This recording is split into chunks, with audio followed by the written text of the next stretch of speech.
Halo, good morning, selamat pagi rekan-rekan project management dimanapun Anda berada. So, pada kesempatan kali ini saya akan share terkait defense management kontrak agensi untuk proyek-proyek industri pertahanan. So, simak video berikut ini.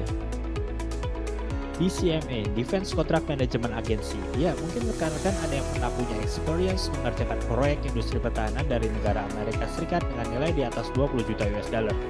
Kalau ada, biasanya prime kontraktor akan melibatkan organisasi yang bernama DCMA untuk melakukan audit terhadap proyek tersebut. Nah, bentuk auditnya seperti apa? Salah satunya adalah dengan menggunakan DCMA 14 Point Assessment. Lalu apa itu DCMA 14 Point Assessment dan bagaimana cara mengevaluasinya? Oke, kita bahas dulu DCMA 14 Point Assessment.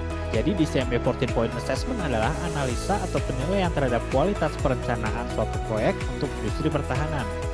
Di dalam audit perencanaan atau schedule tersebut, ada 14 metrik yang dijadikan standar pengukuran, kemudian dianalisa secara reguler pada fase planning, monitoring, dan controlling. Tujuannya adalah untuk memastikan bahwa proyek tersebut di-manage sesuai dengan standar untuk mencapai tingkat keberhasilan yang tinggi. Kita mulai dengan poin 1, logic. Keywordnya adalah PDM atau Precedence Diagramming Method. Di sini rekan-rekan pasti kenal dengan istilah finish to start, start to start, finish to finish, dan start to finish. Ya, ini yang dinamakan Precedence Diagramming Method. Lalu best practice-nya seperti apa? Pastikan setiap task atau aktivitas minimal mempunyai salah satu dari PDM di atas. Tips untuk logic pada schedule. Pada saat buat schedule, pastikan kita telah membuat satu milestone di awal untuk memulai aktivitas.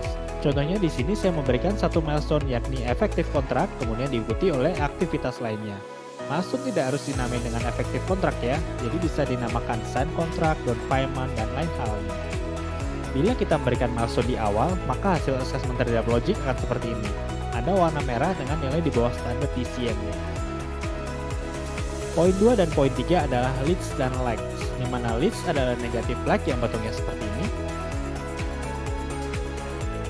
Kemudian leads artinya schedule tidak direkomendasikan memiliki negative lag, kalau bisa dihindari. Ini relate juga bagi rekan-rekan yang mengetahui schedule compression teknik yaitu fast tracking, di mana akibat dari fast tracking adalah munculnya high risk pada saat kita memparalel pekerjaan. Dan ini adalah lag atau positive lag, bentuknya seperti ini. Lag artinya schedule kita tidak direkomendasikan memiliki positive lag atau kita menunda pekerjaan. Toleransi yang diberikan hanya tidak lebih dari 5% dari total aktivitas. Poin 4, logic type. Di sini rekomendasi untuk PDM di poin 1 tadi adalah 95% aktivitas berupa finish to start. Jadi bila ada start to start, finish to finish, start to finish hanya diperbolehkan kurang dari 5% dari total aktivitas ya. Poin 5, hard constraint. Normalnya, constraint terhadap aktivitas itu adalah soon as possible. Namun, bila ada aktivitas yang memiliki keperluan constraint terhadap waktu, maka hanya diperbolehkan kurang dari 5%. Nah, ini gambaran terkait beberapa pilihan constraint yang dapat dimasukkan ke dalam schedule, namun perlu diingat tidak lebih dari 5%.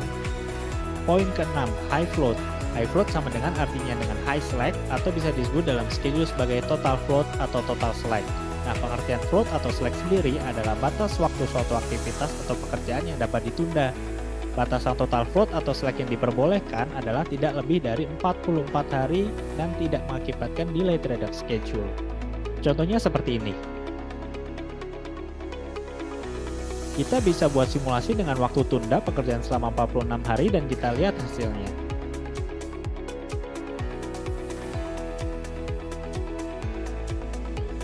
Poin 7, negative float.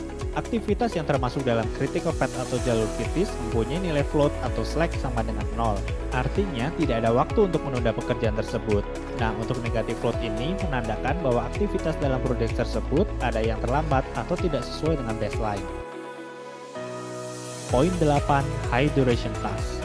DCMA membatasi jumlah durasi pada satu task atau aktivitas tidak lebih dari 2 bulan. Bila ada satu aktivitas yang durasinya lebih dari 2 bulan, atau contohnya seperti ini, maka kita perlu breakdown menjadi aktivitas yang lebih kecil atau lebih bisa diukur. Poin 9, invalid date. Ada dua kategori yang bisa saya jelaskan di sini. Nomor 1, pastikan ketika update progress persentase, posisi status date masih valid, atau kita tidak melakukan update progress persentase suatu aktivitas bila mana memang belum saatnya. Poin 2, pastikan progres persentase selesai bila mana memang seharusnya selesai di tanggal tersebut. Bila tidak selesai, maka tambahkan durasinya meskipun terlihat slippage atau delay. Poin 10, resources dan cost loaded.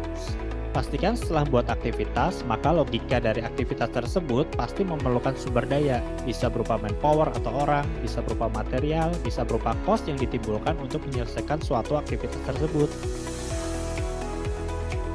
Poin 11, mistas. Mistas digambarkan di aplikasi Microsoft Project sebagai slippage atau tergelincir ke kanan.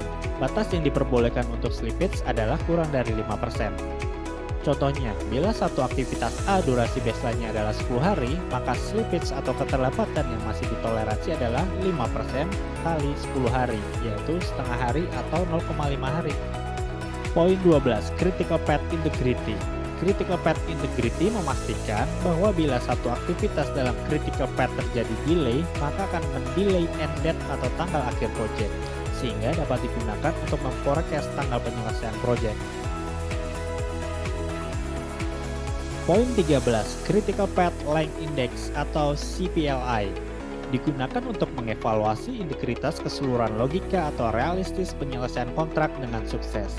Sebaiknya CPLI sama dengan 1, yang berarti proyek harus selesai dalam waktu yang direncanakan. Bila CPLI di bawah 1 menunjukkan bahwa proyek tersebut tidak efisien, sedangkan CPLI di atas 1 maka menunjukkan adanya margin jadwal yang berarti proyek dapat diselesaikan lebih awal dari yang direncanakan. Rumusnya adalah durasi project critical path ditambah durasi project total float dibagi dengan durasi project critical path. Contohnya seperti ini.